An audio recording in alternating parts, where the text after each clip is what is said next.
Hi guys, good morning. So ngayon, mag-prepare ako ng aking breakfast. So ngayon, mag-black coffee na lang muna ako dahil nga kailangan ko siyang ubusin. Okay mga guys? And then, mayroon ako dito baguette. Ayan. Uy, na-crispy yata yung aking tinapay. Tsaka ayan. Normally, dito ako kumukuha ng coffee, pero ngayon kailangan kong ubusin yung aking kape. Ayan, kape. What do you want? So, ayan, kuha tayo na spoon. So, dito guys, yung aming mga utilities. Ito rin yung aming mga plato. Pinakita. Ayan. Ito yung kailangan kong ubusin ngayon. So, ayan yung aking decaf. So, minsan, regular yung kinakape ko mga guys. Pero ngayon, decaf kasi ayaw kong matulog dyan. So, ito yung ating Nescafe decaf. Ayan. So, dati yung regular coffee lang yung kinukuha ko. Pero mas na-bet ko yung decaf. Kasi basahin nyo na lang kung ano yung benefits ng pure Nescafe decaf. Ayan, may mga nagja-jogging sa labas. So, 2 kutsara.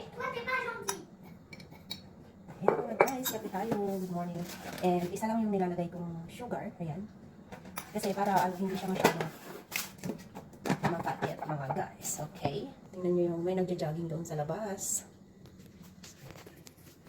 So, dito ako nagpapainit ng tubig kasi favorite ko talagang mag-init. Diyan ako nagpapainit. Kape tayo mga guys. So, lalagyan ko din siya ng konting milk. So, balik na natin ito. So, yun yung lagi kong sugar. Kasi may mga sugar naman dito guys. Mga ganyan-ganyan. Ayan. Balik natin ito. So, kailangan ko itong ubusin para dito ako mag-coffee. Pag nauubos ko yung mga ganito, ayan. Tsaka ako dyan mag-coffee. Ayan mga guys. So, ito na yung aking bread. Ayan. Ayan yung aking breakfast mga guys. So, ngayon kukuha tayo ng partner natin dyan. Ayan. Ito yung cheese mga guys. Ayan. Ito yung cheese natin. Ayan siya na kayo. Isang kamay lang ako. So, meron tayo dito cheese. Ayan. Ito yung cheese na yung marami ng lumot.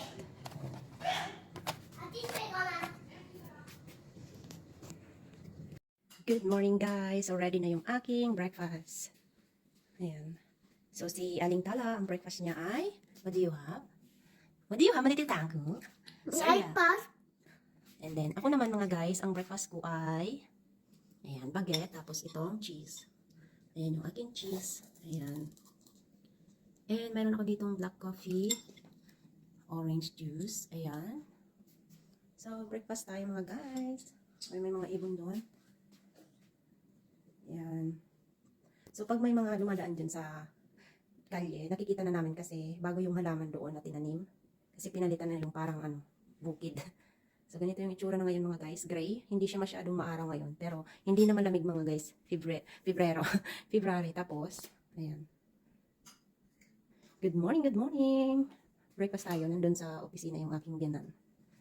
Ayan yung kitchen. Para naman makita nyo mga guys. So, ito yung aking mother-in-law, tsaka yung sister ng asawa ko. Ayan. So, ganito yung sala. Alam niyo ba guys, nilalagyan ng ganyang cover kasi nga may aso dito. So, ayan, laruan yan lahat ng aso. Ayan, ito yung cover dito. Kasi, ito kasi guys, yan? Pure leather yung niya. Yung, dito. So, ito kasi, hindi naman nila dadalhin yan. Kaya, pag bumili ng bahay yung asawa ko, ito yung magiging sala namin. Kasi, kompleto na yung nabili ng biyanan ko na bahay. So, ayan mga guys, ang dami-dami dito gusto kong kunin kaso hindi ko madadala. Charot. So, ayan mga guys, yung aming likuran. Ayan, ganyan yung likuran namin guys. So, hindi pa tapos dyan. Nagtatrabaho pa kami. Ayan. Kasi pag binenta to, dapat okay na yan. So, kain na tayo mga guys. Hello. Kain na tayo mga guys. Kain. Yung breakfast ko. Jero. So, kain tayo mga guys. Ayan, kape na tayo. Kape. Ayan, breakfast. Breakfast ko ngayon. Para naman ako nagbubulong-bulong dito. Sumimarmal ito. Alam niyo dito guys, pag nagkakape, kailangan unahin yung orange juice. For example, meron kang gamot na iniinom. Ito yung gagamitin mong pang-inom doon sa gamot mo. Tapos, ayan, mag-breakfast ka na. Itong coffee, kung makailang tasa ka ng coffee. So, yun. Yan to dito guys. Ganito pag nag-breakfast ito. And dito, hindi ka kakain ng mga hard food. Katulad na lang ng rice or noodles for breakfast. Dapat kakain ka ng tinapay lang. Tsaka orange or kahit anong juice or tinapay lang. Ganun. And cheese. Ganun. At coffee. coffee. Yun lang ang magiging breakfast mo dito. Hindi ka pwede. Kasi last time kasi nagluto ako dito ng, yung katulad sa atin pag nag-breakfast fried rice, tinawanan lang ako. So yun lang mga guys. Yun lang. Kain tayo. Bye-bye!